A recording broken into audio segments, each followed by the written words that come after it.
고요. 방배, 본동, 1, 4동 지역이 저의 지역구입니다. 우리 시청자 여러분들의 많은 격려와 성원 당부드리고요.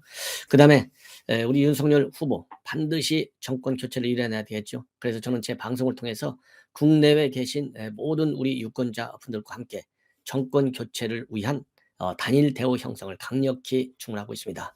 우리 시청자 여러분들께서요, 반드시 우리 윤석열 후보가 당선될 수 있도록, 그래서 나라다운 나라를 건설할 수 있도록 모두 손을 맞잡아야 된다라고 생각이 되고요.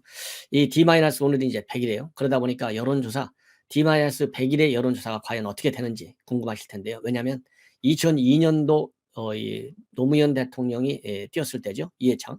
이때를 제외하고는요, 단 한 번도 D-100일에 우세한 후보가 안 된 적이 없어요. 그래서 D-100일 여론조사가 굉장히 의미 있는 건데, 오늘 나와 있는 여론조사들을 보면 압도적으로 윤석열 후보가 이기고 있다. 그래서요, 우선 리얼미터 오마이뉴스 이래로 22일에서 26일간 무려 4일간이나 조사했어요. 이 내용을 보면 윤석열 후보가 46.3입니다.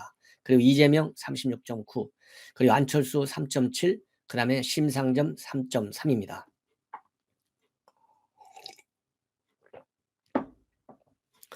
죄송합니다. 그래서 이 윤석열 후보의 당선을 가능성이 그만큼 높다는 것이죠. 예. 자, 그다음에 또 이건 이제 이 중앙일보가 말이죠. 중앙일보가 엠브레인 퍼블릭에 의뢰해서 나온 여론조사 내용이에요. 이 엠브레인 퍼블릭, 매주 목요일 날 나오는 4개 여론조사 기관, 여기는요 친여 성향이 강합니다. 전화 면접을 통해서 하는 건데, 여기서 보면요, 앞에서 윤석열 후보와 그리고 이재명 후보 간에는 뭐 10% 차이가 났잖아요. 리얼미터 여론조사를 보면. 근데 이 엠블레인 퍼블릭 중앙일보 여론조사를 보면 이 불과 2.8% 차이밖에 나지 않지만, 여하간 윤석열 후보가 38.9고요. 이재명이 36.1입니다. 그리고 안철수 6.1, 심상정 5.6입니다. 자, 그래서 대선 후보 지지도를 보면 윤석열 후보가 압도적으로 리드하고 있다. 이 상황을 여러분들께 아실 필요가 있고, 자, 이래서요, 이제 오늘 D-100일에 첫 출정 일정이 상당히 정치적인 상징성, 그리고 이 정치적으로 우리 국민들에게 느끼게 하는 이 바람의 효과도 클 것 같아요. 윤석열 후보 충청도 오늘하고 내일 2박 3일 일정을 통해서, 오늘 내일 모레까지죠. 이 충청, 세종, 대전, 충청 남북도죠. 이렇게 쭉 첫 번째 행성지로 정했어요. 자, 이 첫 번째 행성지로 정한 의미, 그리고 이제 오늘 윤석열 후보가 중앙선대위 첫 번째 회의입니다. 이 첫 번째 회의에서 밝힌 입장문, 많은 의미를 지금 함축하고 있습니다. 그래서 우선 이재명과 관련된 민주당, 이 하나의 이 독재적 발상이다, 사당의 길 가겠다는 거. 왜냐하면 민주당의 이재명이 아니고 이제부터는 이재명의 민주당을 만들겠다. 그래서 이재명 중심의 정당, 즉 인적 청산을 하고 있어요. 이걸 보고 이제 독재적 발상이다, 이렇게 비판을 한 것이죠. 그래서 이 내용을 쭉 말씀을 드리겠는데, 이재명의 민주당을 만들겠다고 선언한 것은 민주적 공당이 아니라 사당으로 가겠다는 독재적 발상이다. 그동안 민주당 상대 후보에 대한 비판을 자제했지만, 오늘은 한국 정치 발전을 위해서 한마디 하려고 한다. 그리고 이재명의 민주당 표현에 대해서 민주당 정부 실정부터 본인을 분리하고자 하는 쇼잉이라고 생각하지만, 그 속에 진심이 담겨 있다고 보는데, 민주적 공장이 아닌 후보 개인의 사당의 길을 가겠다는 발상이다. 이런 발상에서 청와대 독재가 싹트고 집권당이 청와대의 여의도 출장소로 전락하는 것이다. 그야말로 독재적 발상의 다름 아니다. 이런 비판을 하고 있어요. 자, 그리고요, 의회 민주주의와 정당 정치 발전을 위해 결코 허용돼서는 안 될 일이고, 저는 국민의힘 후보이고 집권하면 국민의힘이 배출한 대통령이 될 것이고, 당을 존중하고 입법부를 존중할 것이다. 이런 입장을 내놨습니다. 당연히 이렇게 뭐라 그럴까요? 당과 입법부 존중한다는 얘기는요, 시스템 정치를 하겠다는 거잖아요. 사당화 정치. 즉 이재명이가 추구하는 이재명식 개인 정당을 만들지 않겠다는 거예요. 예. 그래서 이 민주주의의 가장 기본은 뭡니까? 대한민국에서 왜 제왕적 대통령이라고 그래요? 시스템과 분리된 정치를 하기 때문에. 누가? 대통령이. 이게 문제 아니에요? 근데 바로 이 대목이 굉장히 중요해요. 의회 민주주의, 그다음에 정당 정치 발전, 그리고 당 존중, 입법부 존중. 이게 제일 중요한 얘기입니다, 이것이. 그래서 시스템에 입각한 삼권 분리 정신을 분명히 존중하겠다, 이런 취지이기 때문에 상당히 바람직하다. 그러니까 자유민주주의 원칙에 가장 바람직한 정치를 하겠다는 이런 의사표현입니다. 그리고요, 윤석열 정부는 청년 프렌들리 정부가 된다. 즉 청년 친화적 정부가 될 것이고, 청년은 선거 때 쓰고 버리는 정치적 액세서리가 아니다. 그래서 이 청년의 시의 대상이 아니라 국정운영의 파트너가 될 것이고, 우리 국민의힘 이준석 대표의 경우에는 한국 정치사상 최초의 30대 당대표다. 그래서 국민의힘은 이미 청년의 당이 됐고, 윤석열 정부는 이런 추세 계속해서 불가역적인 현상으로 만들겠다. 그래서요, 청년 정치의 시스템화를 약속하고 있습니다. 이미 여러분들 아시다시피 이 청년 정치, 그래서요, 이 윤석열 후보가 대통령이 되면 모든 정부 부처에 청년 보좌역을 다 배치하겠다. 이런 입장을 이미 밝힌 바 있고요. 이 청년들의 뛰어난 역량과 열정, 패기, 그리고 도전 정신을 국정운영의 동력으로 삼겠다. 이런 입장을 이미 발표했고, 오늘 대전에서 말이죠, 청년들과 함께 위드 성렬이 형 이름의 토크 콘서트를 진행할 예정으로 있습니다. 그리고 오늘 충청권 이제 방문하는데요. 충청권 방문과 관련된 윤석열 후보의 입장 이렇게 밝히고 있습니다. 자, 오늘 이제 세종에서 첫 번째 선대위회를 열었어요. 이제 뭐라고 되어 있냐면, 오늘은 대통령 선거 D-100일이 되는 날이다. 첫 일정으로 충청 지역에 2박 3일 일정으로 가기로 했다. 저는 충청의 아들이고 충청은 제 고향이나 다름이 없다. 뭐 잘 아시다시피 부친의 고향이 충남 고향이잖아요. 공주잖아요. 그러니까 충청도 사람인 것이죠. 그리고 역사를 보면 충청은 캐스팅 보트를 쥔 지역이고 대선의 승부처였다. 중원인 충청에서 정권 교체의 신호탄을 쏘아 올리는 것을 시작으로 해서 승리의 100일 대장정을 나서겠다. 이런 입장을 밝혔습니다. 그래서 제가 어제 심야 방송을 통해서도 왜 충청도로 가느냐, 뭐 역사적으로 보면, 선거 역사를 보면 충청 지역이야말로 캐스팅 보트 지역이잖아요. 아마 그런 상징적 의미가 있고, 또 충청도에서는 아직까지 대통령이 한 명도 안 나왔어요. 그게 대한민국을 영호남 충청으로 나눌 경우에는 영호남에서는 다 나왔잖아요. 근데 충청도에서는 아직까지 한 번도 성공한 적이 없어요. 그 충청 대망론이 굉장히 큽니다. 뭐 물론 뭐 우리 시청자 여러분들 잘 아시는 분은 아시겠지만 저도 뭐 충청도가 고향인데요. 자, 그러다 보니까 이 충청 대망론의 열기를 받고 이 중원의 표심을 전국적으로 확산시키겠다. 이런 강한 의지도 가지고 있는 그런 입장을 이제 표출한 것이죠. 자, 그래서 이제 선대위가 말이죠. 비록 지금 이제 김종인 비대위원장이 참여하지 않고 있지만은 개문 8차였어요. 이 개문 8차는 이 선대위, 말하자면 이 개문 8차 버스를 성공적으로 청와대까지 이제 운행해 가야 되는데, 그 버스에 태운 인물들 대단한 사람들입니다. 이 다선 의원들도 있고요. 또 이 젊은 의원들, 그리고 각계 전문가들이 포진하고 있어요. 그래서 공동선대위원장에는 김기현 원내대표, 김도읍 정책위 의장, 그 다음에 홍준표 캠프에서 선대위원장을 했던 조경태 의원, 그 다음에 이수정 경기대 이 성범죄 전문 교수죠. 교수, 그 다음에 스트루카바 디나라고 하는 이 해외 동포 손녀입니다. 즉 사할린 강제 이주 동포의 손녀, 30살이에요. 이런 분들을 오늘 임명 발표했습니다. 오늘 당 회의에서 이 관심 사항은 바로 이수정 교수의 영입인데요. 그동안에 이준석 대표는 이수정 교수는 절대 반대한다. 본인이 그동안에 해왔던 이대남에 대한 지지 기반을 무너뜨릴 가능성이 상당히 크다. 강하게 판단을 했어요. 그런데 오늘 당 대표 회의에서 일단 이수정 교수가 밝힌 젠더 문제에 대한 입장은 당과 다르다. 공개적으로 반대 의사를 밝혔지만은 공동선대위원장 임명은 협의 사항이기 때문에 윤석열 후보의 뜻에 따르겠다. 꼬리를 쫙 내렸어요.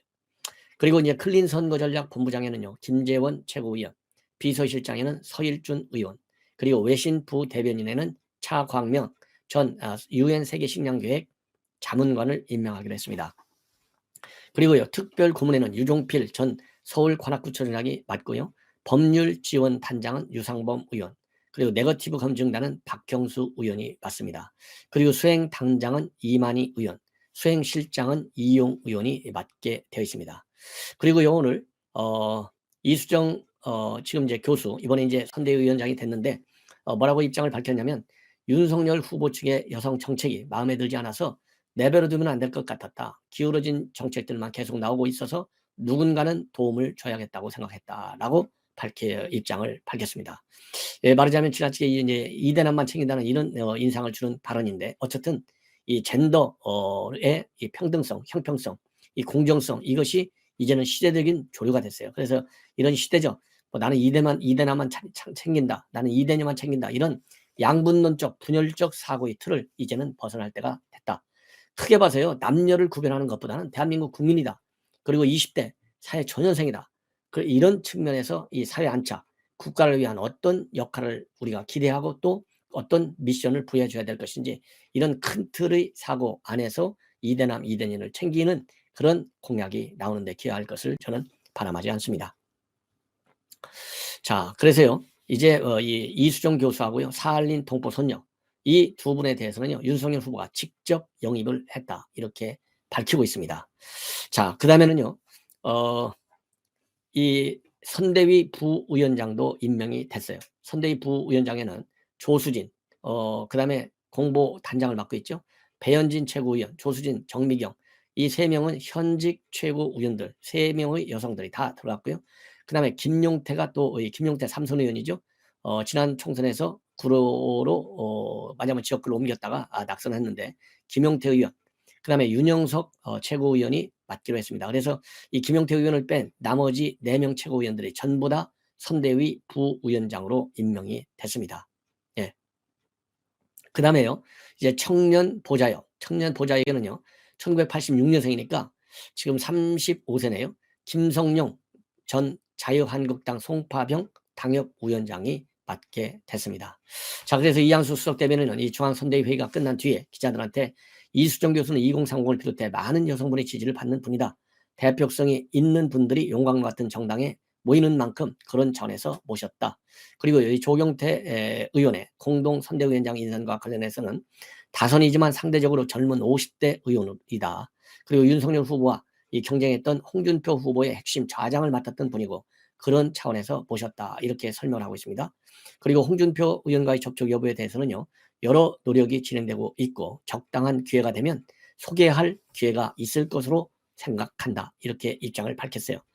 자, 그래서 이제 홍준표 의원이 과연 언제 어떤 식으로 윤석열 선대위에 합류할 것이냐가 과제인데 지금 이제 이러한 입장을 밝힌 걸로 보면 지금 물밑 대화가 극비리에 진행되고 있다라는 부분을 우리가 그렇게 해석할 수 있는 이 이양수 대변인의 입장이고요. 그리고 홍준표 후보는 여전히 이 백의 종문하겠다라고는 밝혔지만은 경선에서 패배한 직후에 선대위에 합류 안 한다 이런 입장을 밝혔어요.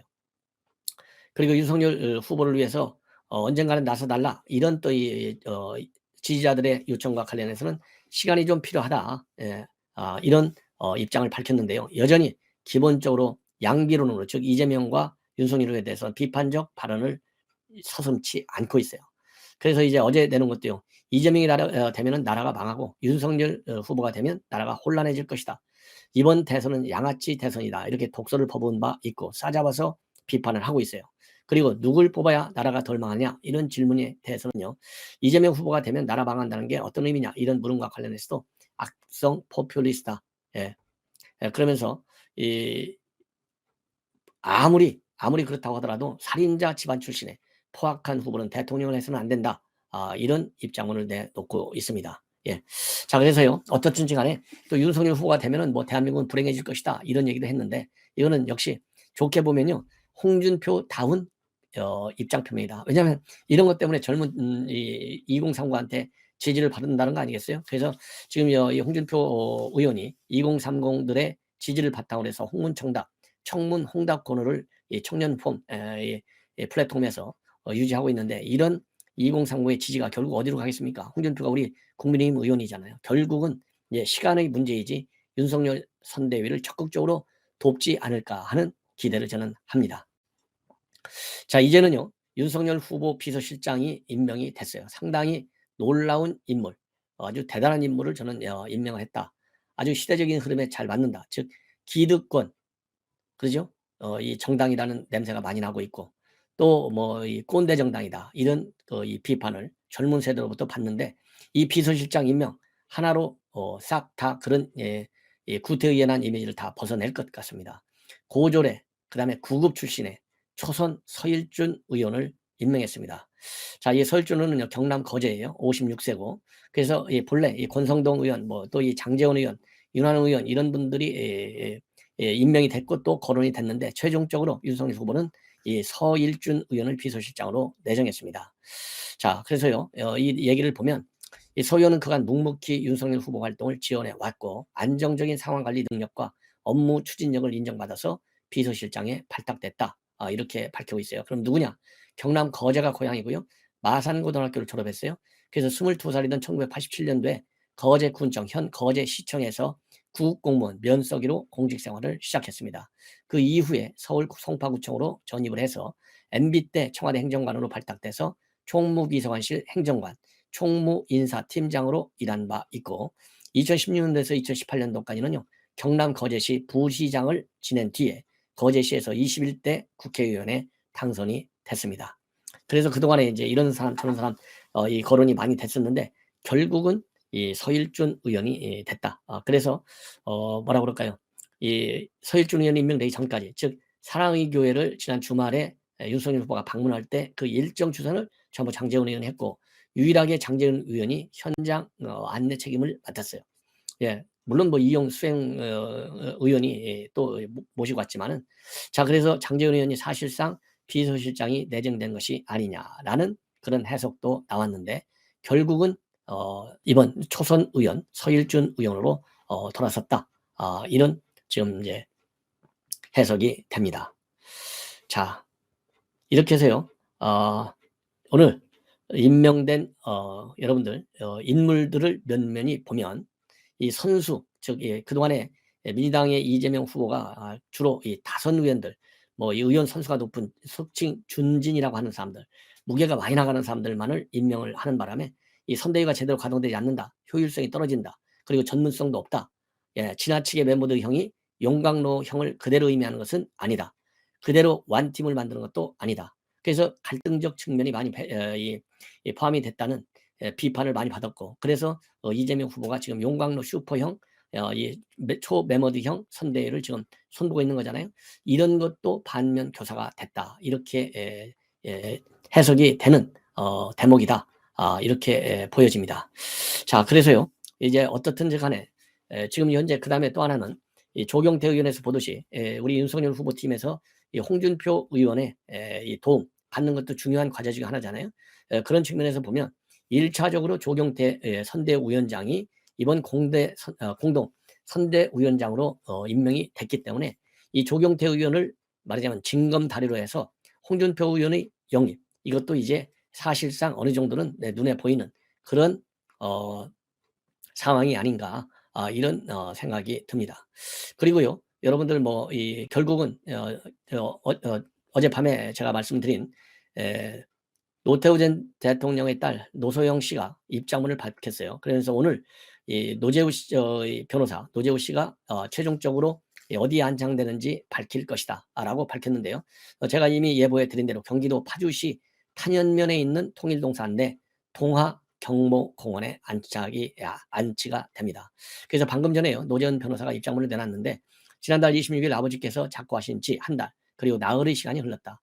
그동안 어디에 모시는 게 좋을지 많은 고민을 했고 파주시와 파주 시민의 뜻에 따라서 아버지를 통일동산에 위치한 동하 경모공원으로 모시려고 한다. 이렇게 입장을 밝혔습니다. 그러면서 남북의 평화와 통일을 염망하신 아버지의 유지를 받들면서 평소에 아버지답게 국가와 사회에 부담을 주지 않고 순리에 따르는 길을 택하려고 하는 많은 분의 조언을 들었다. 안장일은 최대한 준비가 되는 대로 곧 정해질 것이다. 그래서 이곳에서 보통 사람을 표방하던 고인께서 실향민들과 함께 분단된 남북이 하나가 되고 화합하는 날을 기원하시다고 믿는다. 이런 입장문을 내놨습니다. 참고적으로 이 파주 통일동산은 1989년도에 한민족 공동체 통일방안 발표에서 제시된 평화시 건설 구상의 일환으로 파주시 탄현면 성동리 일원에 조성됐던 동산입니다. 그래서 노태우 전 대통령 재임 시인 1990년도 5월 설립이 추진돼서 96년 7월 준공이 됐어요. 동하 경모공원은 통일동산 사업지구에 자리 잡고 있으면서 통일을 갈망하는 이북 도민들을 위한 성지로 조성이 됐습니다. 역시 노태우 전 대통령 대임 시절인 1992년도 창립 준비를 시작해서 95년에 개원이 됐습니다. 이준석 대표 여러 가지 활동을 많이 하는데요. 누차 뭐 저를 포함해서 많은 우리 시청자 여러분들께서 공감하실 거예요. 지나친 패널 활동을 많이 하고 있다. 좀 무게감도 가질 필요가 있고요. 그리고 이 공개적으로 발언할 내용하고 비공개적으로 발언할 내용 이 적절히 구분할 줄 알아야 되는데 남한테 훈수 만들 줄 알고 본인의 잘못에 대해서는 전혀 의식하지 않는 그래서 이 정말 지금 전쟁 국면이잖아요. 이 전쟁 국면에서 우리의 내부 사정이 너무 적에게 노출된다. 이런 장수는 어떻게 되죠? 비판을 받을 가능성이 클 수밖에 없다. 그래서 이 공개적인 패널 활동, 이 선대위 안에서 나오는 어떤 이질적인 의견들과 관련해서 조정할 필요가 있으면 내부적으로 문 닫아놓고 얘기하면 되죠. 이거를 갖다가 언론 일일이 다니면서 내가 패싱 당했다 안 했다, 이거 뭐 품평을 하고 앉아있고, 이거 좀 심한 것이 아닌가. 상당히 누군가는 말이죠. 이럴 때 당 원로들이 필요한 거 아니겠어요? 당 원로들, 중진, 이런 분들이 이러한 이준석 대표의 공개적인 언론 활동 좀 자제를 당부해야 될 것 같습니다. 특히 이미 이준석 대표의 경우에는 지나치게 김종인 위원장을 끼고 돌아가지고 이 윤석열 후보의 대립 전선을 세우는데 또 말하자면 별로 좋은 역할을 하지 못했다, 이런 비판을 받고 있잖아요. 그런데 여전히 지금 김종인 위원장을 대대적으로 축켜 세우고 있어요. 김종인 위원장의 이런 역량, 이런 거에 관해서는 우리 국민들 알 사람들 다 알잖아요. 어떤 점이 좋은 점이고 어떤 점이 나쁜 점이다 다 알지 않습니까? 이걸 갖다가 속값을 쳐주는 게 아니라 이제 프리미엄까지 쳐줘서 모셔오기도 힘들다, 이런 얘기를 말이죠 할 이유가 뭐가 있어요. 지금 개물반차한 선대위가 잘 가도록 본인이 가지고 있는 참신한 아이디어, 혁신적인 아이디어가 있으면은 선대위 안에서 그거를 녹여가지고 그것이 하나의 이제 실행성 있는 전략이 되느냐 안 되느냐, 이런 논란을 그런 논의 과정을 거쳐야 되는데, 그렇지 않고 그냥 거침없이 이 SNS 활동, 그리고 이 종편 이 방송 활동을 대해서 까발리는 이 행태, 누군가는 시정을 시켜줘야 한다라는 생각이 듭니다. 자, 이런 내용 여러분께 전해드리도록 하고요. 그 다음에 지금 이제 선대위가 이미 출발했는데 말이죠. 출발 직전에 어제 권경혜 변호사, 그리고 진중권 교수, 이런 사람들 탈진보 인사들인데요. 대단히 미안하지만 이 탈진보 인사들의 진정성, 저는 솔직히 한 절반밖에 못 믿겠어요. 입만 가지고 그동안에 보수의 편에 서온 것처럼 활동을 한 것인지, 아니면 머리까지 보수적으로 이제 큰 틀에서의 진보와 보수로 나눌 때 말이죠. 이럴 입장에서 민주당을 공격해오고 이재명을 공격해 왔는지 헷갈려요. 저는 솔직히 반반. 진정성이 없어. 이런 사람들은요, 한번 왔다 갔다 한 사람은요, 영원히 왔다 갔다 할 가능성이 굉장히 많다고 저는 봐요. 물론 다 그런 건 아니겠죠. 소신껏 주사파에서 놀다가 우리 보수진영 와서 활동하는 훌륭한 분들도 있고, 이렇게 왔다 갔다 하는 사람들도 있어요. 물론 사안에 따라서는 이런 보수의 그리고 이 진보의 이런 이념을 떠나서 그야말로 경우에 맞게 합리적으로 비판을 하다 보면 항상 지지만 할 수 없겠죠. 저도 뭐 국민이 잘못하는 거 뭐 항상 옹호하지 않지 않습니까? 그런 것처럼 그런 양면성을 사안이 가지고 있는 측면을 있다 하더라도, 이번에 진중권 교수와 그다음에 권경혜 변호사가 내뱉는 말들은 솔직히 저는 이해가 잘 안 가요. 그러다 보니까 지금 장제원 의원과 정면 충돌하고 있어요. 장제원 의원과 충돌한다는 얘기는 윤석열 후보와 충돌한다는 얘기잖아요. 윤석열 후보와 충돌한다는 얘기는 자유보수 진영의 정권교체에 별로 동의하지 않는다라는 결론으로 압축해 볼 수가 있어요. 그래서 이러한 내막적 얘기를 가지고 여러분들께 보도해 드릴 예정입니다. 자, 먼저 이 김병준 위원장, 오늘 이 기자들하고 만나가지고요, 이런저런 얘기도 많이 했고, 또 첫 번째 선대위 공식 회의에서도 모두 발언을 했어요. 이 모두 발언이 상당히 저는 중요하다. 한마디로요, 윤석열 후보가 국민이 자유롭게 뛰는 나라를 만들 확신이 선다. 그래서 미력하나마 최선을 다하겠다, 이런 입장을 내놨어요. 국민들이 자유롭게 뛰는 나라를 윤석열 대선 후보께서 틀림없이 만들 것으로 생각하고 저도 미력하나마 다하겠다. 그러면서 첫 선대위 회의에 가슴이 뛴다, 이렇게 말하면서요, 앞으로 다 같이 정말 대한민국 국민 한 사람 한 사람이 가진 잠재력과 역량을 다 발휘할 수 있는 그런 나라를 만드는데 다 같이 노력하겠다. 그리고요, 이 몇 년 전에 BTS 유럽 공연 영상을 본 적이 있다고 밝히면서요, 3월 1일이었는데 BTS가 아리랑을 부르는데 그 아리랑이 우리 멋도 들어있지만은 한이 깊이 서려 있는 그 노래가 새로운 리듬을 타고 세계인에게 감동을 주고 흥을 주는 데서 가슴이 벅차 올랐다. 그리고 얼마 전 TV 프로그램을 보니까 우리의 전통적인 판소리나 국악이 힙합이라든가 대중음악과 크로스오버 하면서 새로운 음악을 만들어내는 걸 또 봤는데 그 역시 눈물이 날 정도로 감격적이었다, 이렇게 밝히고 있어요. 그러면서 대한민국 국민 한 사람 한 사람이 얼마나 위대하고 얼마나 큰 잠재력을 가졌는가를 가슴 깊이 느끼고 있고, 문화 영역뿐만 아니라 기술과 연구, 학술, 스포츠 등 모든 분야에서 엄청난 잠재력을 가진 국민이라고 생각하고, 국민들이 자유롭게 뛰는 세상을 만들면 우리는 정말 세계의 한가운데 갈 수 있는 그런 나라라고 생각하고 그런 국민이라고 생각한다, 이런 입장을 내놨는데 여기서 얘기하는 이 키워드는요. 제가 보기에 우리 국민의 잠재력이라고 봅니다. 우리 국민의 잠재력 어떠냐? 지금 이 잠재력이 말이죠. 이 문재인 정권에 들어와서 제대로 잠재력을 발휘할 수 있는 국가가 아니게 지금 추락하고 있다는 점을 지적했어요. 우리 국민의 잠재력, 이 얘기는 결국 우리 국민을 갖다가 문재인 대통령이 좌우로 나눠서 분열시키지 않았다면 잠재력이 충분히 발휘할 수 있는데, 예컨대 BTS의 아리랑 이런 거를 들고 지금 얘기하고 있는 거예요. 그야말로 나라를 업그레이드 시켜야 되는데 업그레이드커녕 다운그레이드 시킨 것이죠. 추락의 끝이 어딘지 모르고 빠져들고 있어요. 이거를 멈추게 해서 이런 잠재력과 역량을 다 발휘하게 만들 수 있는 사람은 바로 윤석열 후보다. 이런 점을 부각시키는 것 같습니다. 자, 이번에는요, 이준석 대표, CBS 라디오, 김현정의 뉴스에도 나가고, 하여튼 부지런해요. 여기저기 뭐 온갖 방송들 아침 일찍부터 다 뛰어다녀요. 뭐 MBC에도 나가고. 자, 그래서, 이준석 대표가 밝힌 입장, 상당히 참 위험천만스러운 입장인데요. 김정희는 돈을 주고도 못 사는 소다. 지금 돈 갖고 못 사는 소가 어디 있어요? 다 사지. 예. 영입 중단이 안타깝다. 그리고 윤석열과 동반 충천을 한다는 보도가 나왔는데, 보도 나올 때까지 본인은 듣지 못했다. 이런 입장을 또 공개적으로 밝히고 있어요. 예. 자, 그러면서요, 이 내용을 제가 조금 여러분께 자세히 말씀을 드리겠습니다. 항상 김종인 위원장 영입 과정은 꼭 영입하려는 사람들이 뭔가 찍어 먹어봐야 하는 느낌으로 꼭 그 다음 단계에서 깨달음을 얻는 경우가 있다. 그러니까 뒤늦게 그 맛을 알아가지고 뒤늦게 영입하려고 하니까 돈이 많이 든다. 이 얘기하는 거예요. 그 현장에서 바로 맛을 느낄 수 있을 때 맛을 못 느끼는 이 어둔함을 지적하는 거예요. 그래서 이 김종인 비대위원장을 말하자면 지금 비판하고 영입에 별로 관심을 갖고 있지 않는 사람들은 다 어리석은 사람으로, 깨달음이 늦은 사람이 뭐 어리석은 사람 아니에요? 이렇게 비판하고 있다라고 저는 생각이 듭니다. 그래서 지금 영입 과정에서 일어난 일들을 언급하면서 말이죠.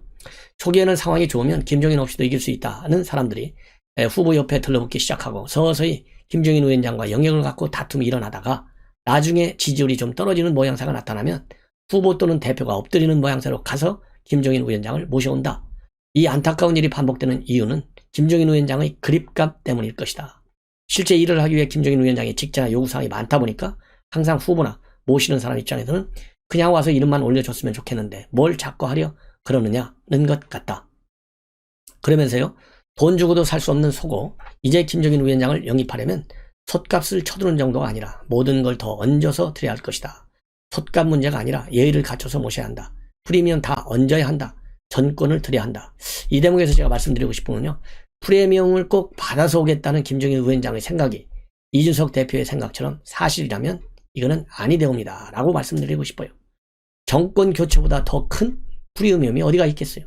이 정권 교체를 위해서 우리가 모두가 내가 가진 모든 것을 거기에 던져야 돼. 지금 뭐 프리미엄이다 아니다 이런 걸 따질 때가 아니에요. 그래서 저는 김종인 비대위원장이 프리미엄을 생각하지 않을 거라고 믿고, 그럼에도 불구하고 이준석 후보가 이렇게 프리미엄 운운, 솥값 운운을 하면서 얘기하는 것은 도가 지나치다. 당 대표로서 걸맞지 않은 발언이다 라고 저는 봅니다. 자, 그리고요, 박빙승부가 이어지는 상황에서 김종인 위원장 공간이 넓어질 것으로 본다. 김종인 위원장의 잠정적 영입 중단은 굉장히 아쉽지만 대신 원톱으로 나서기로 하신 김병준 위원장께서 굉장한 역량을 발휘하시기만을 기다리고 있다. 그러면서도요, 네거티브한 면을 또 언급하고 있어요.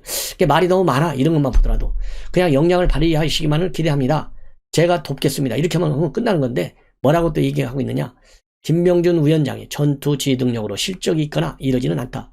그렇기 때문에 그분은 우려가 된다. 아니, 김병준 비대위원장은요, 이제 본래 학자 출신이잖아요.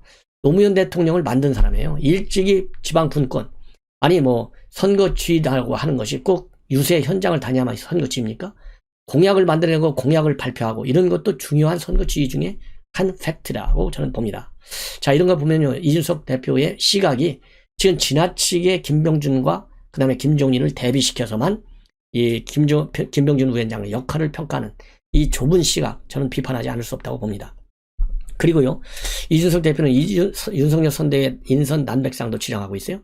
결국 인사는 후보가 모든 권한을 가져가는 것인데 후보의 대전략이 대통합 또는 모든 사람은 그냥 쓰자는 취지 같다. 거기에 대해 김종인 위원장이 크게 옳지 않다는 식의 경고를 했는데 모르겠다. 컨셉 자체를 그렇게 잡았기 때문에 이런 일들이 조금 더 발생할 수 있다. 여기서 말이죠. 김종인 위원장이 경고를 했다라고 하는 경고의 단어. 이 경고의, 아니, 후보가 지금 최고 높은 사람이에요. 네. 설령 언론이 김종인 위원장이 윤석열 선대위 인선과 관련해서 경고했다라는 그런 메시지가 나왔다 하더라도 대표가 그거를 경고했다. 이거는 후보 무시하는 발언이다. 이러니까 자꾸 패싱 현상이 나오는 거예요. 왜냐하면 패싱 현상이 나오냐 안 나오냐는 것은 패싱을 의도적으로 하는 사람에게도 문제가 있을 수 있지만요. 패싱을 당하는 사람에도 문제점이 있지 않겠습니까? 패싱 당하지 않게 본인이 언행을 해야 되지 않겠어요? 더군다나 상임 선대위원장인데. 그리고 윤석열 후보 2박 3일 충청 방문 일정에 동행하는 것과 관련해서 언론에 릴리스 되기 전까지 저한테는 가자는 이야기를 들어본 적이 없다. 이렇게 되면 못 들었기 때문에 이준석 패싱이고, 두 번째는 이준석이 후보 일정에 협조 안 한다고 이간질하는 사람들이 있을 것 아닌가. 제 입장에서는 황당한 건데 이게 반복되고 있다. 반복되는 이유를 이준석 후보도 이제는 알아차릴 때가 됐다. 이렇게 저는 말씀을 드리고 싶어요. 자, 그 다음에요. 이렇게 해서 김종인과 윤석열 후보의 캠프 간의 이 합류, 이 불투명해진 것과 관련해서 진중권 교수, 그리고 권경의 변호사가 장제원을 일제히 내치고 있어요. 자, 그래서 이 장제원 의원이 법적 대응까지 시사하고 있고, 그 사이에서 티격태격이 계속 반복되고 있습니다. 먼저 이제 진중권 권경의 변호사, 김효사호에 빗대서 이 문고리 3인방 장제원, 윤한홍, 그 다음에 권성동을 비판한 바 있지 않습니까? 근데 진중권 교수도요, 28일 날 밤, 바로 어젯밤부터 이 설전이 시작됐어요. 뭐라고 했느냐? 차지철 역할을 지금 장제원이 하고 있다. 김병준은 허수아비다. 자기들이 충분히 통제할 수 있다고 생각해서 그 자리에 앉힌 것이다. 이렇게 얘기하고 있어요. 그리고 최용별이 김성태 임명하는 거나 철진한 지역주의 충청도 일정 잡는 거나 웬만한 돌머리 아니고서는 할 수 없는 발상이다. 다 장제원 머리에서 나온 거라고 본다. 장 의원이 윤석열 후보 곁을 떠나겠다고 한 것을 두고도 진중권 교수는 뭐라고 비판하고 있냐? 대국민 사기라는 것이죠. 야, 여기서 말이죠. 진중권 교수 참 대단한 사람입니다. 웬만한 돌머리 아니고서는. 자, 이게 돌머리가 그러면 뭐 지금 선대위에서 인선하는 사람들 다 돌머리네요. 진중권 교수 머리는 얼마나 돌이 아닌지 돌이 긴지 저는 잘 모르겠고, 거기에 제가 개입하고 싶지는 않아요. 그러나 자유 대한민국에 있어서 이 진정한 보수의 가장 출발점은 저는 예의 범절에 있다. 돌머리라는 말을 어떻게 씁니까? 예, 이거는 품격에 맞지 않다. 그러니까 뭐 정치인들 가운데서 말 한 부른 사람한테 막말한다고 하는데요. 자, 장제원 의원이 돌머리면 삼성까지 하겠어요? 참 기가 막히다. 이런 품격 없는 용어 더 이상 쓰지 않기를 저는 바람하지 않습니다. 자, 그러니까요, 장제원 의원 정말 참을 수 있겠어요, 여러분들? 이건 뭐 명예훼손 정도가 아니라 인격 모독이죠. 예. 진중권 교수가 저를 저격해서 꺼져가는 김종인 위원장 이슈를 대점화하려고 안간 힘을 쓰는 모습이 참 가엽다. 2시간 후에 올렸어요. 그러니까 어젯밤 거의 12시경에 올린 거죠. 그러면서 김종인 위원장에 대한 눈물겨운 충성심은 높이 평가합니다마는 자신이 저질러 놓은 저렴한 발언에 대해서는 반드시 법적 책임을 져야 한다. 그러면서 진중권 교수야말로 진정한 정권교체 회방꾼이다. 이렇게 반박을 했습니다. 그러니까 바로 또다시 4분 만에, 아까 이제 진중권 교수의 글에 2시간여 만에 장 의원이 이제 비판했잖아요. 그러니까 다시 4분 만에 뭐라고 올렸냐면, 푹 고사하세요. 원탑으로 장제원보다 김종인이 나은 선택이라는 말도 처벌받나? 지나가면서 관전평도 못하나? 그냥 구경이나 하려고 했는데 굳이 원하시면 일전을 불사하겠다. 어이가 없다. 이렇게 비판문을 내놨습니다. 그리고요, 이 장제원 의원이 꺼져가는 김종인의 이슈를 살리려고 한다. 이런 발언을 두고는 꺼져가는 불씨를 진압하고야 말겠다는 다급함이 느껴진다. 그 불씨 이미 꺼졌으니 안심하고 혼자 다 해 드세요. 하는 꼴이 하도 한심해서 그냥 푸념하는 거니 괜히 일 크게 만들지 말고 쓴소리는 그냥 듣고 넘기라. 그리고요, 또 진중권 교수는 장제원 의원을 파리에 비유하기도 했어요. 파리는 저격하는 게 아니라 그냥 잡거나 쫓는 것이다. 아무튼 캠프 접수하셨으니 잘해서 꼭 정권 이루시라 라고 비꼬고 있고요. 또 소문이 많나 해서 슬쩍 던져봤더니 바로 문다. 행동으로 자신의 말을 부정하는 것을 수행 모순이라고도 한다. 이거 말을 뭐 대한민국에서 진중권 교수 참 좋은 면봉 그동안 많이 했는데요. 이런 논평 하나에 제가 보기에는 입맛이 싹 가신다. 이렇게 저는 생각이 듭니다. 자, 참 대단합니다. 대단해. 그래서 지금 오늘 제가 보도해드리는 내용들은 이 이준석 패싱 문제, 그리고 이 공개적인 논란거리가 되는 발언 문제, 그 다음에 진중권 교수의 지나친 장제원과의 설전, 이런 거를 제가 지적하고 싶고요. 이러한 변호사, 권경의 변호사라든가, 그 다음에 진중권 교수의 이런 설전, 장의원과 이런 문제와 관련해서 또 이 기자들이 윤석열 후보한테 묻잖아요. 그러니까, 그거는 각자의 입장 문제이기 때문에 본인이 언급할 문제가 아니다. 딱 잘라서 선을 그었고, 그리고 장제원 의원이 여전히 캠프에서 중요한 역할을 하고 있다라는 취재진 질문과 관련해서는요, 웃으면서 캠프 선대위에서는 어떠한 직책도 맡고 있지 않다. 이렇게 언급을 하면서 모든 일이라고 하는 것은 자기 사무실도 있고 어떤 공식 개선이 있어야 일을 할 수 있는 것이 아니겠느냐. 이런 입장문을 내놨습니다. 그리고요, 이재명 후보가 지금 새 정부 출범 100일 이내에 50조 원을 투입해서 자영업자 피해를 전액 보상하겠다라고 하는 윤석열 후보의 공약과 관련해서요, 이러한 예산을 내년도 본 예산에 포함하자고 제안했어요. 이재명의 제안에 관해서는 바람직하다, 이렇게 윤석열 후보는 평가하고 있습니다.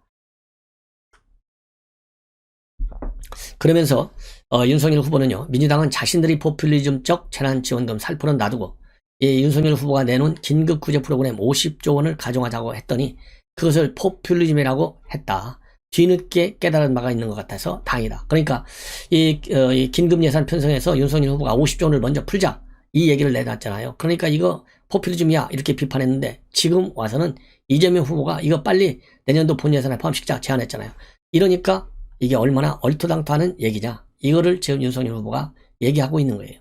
그리고 윤 후보는요, 5인 미만 사업장에도 근로기준법을 적용해야 한다는 주장이 당내에서도 나온다. 이런 이 질문과 관련해서요, 근로기준법을 확대 적용해서 근로자 권리를 보장해 주는 데 대해서 누가 반대하겠느냐.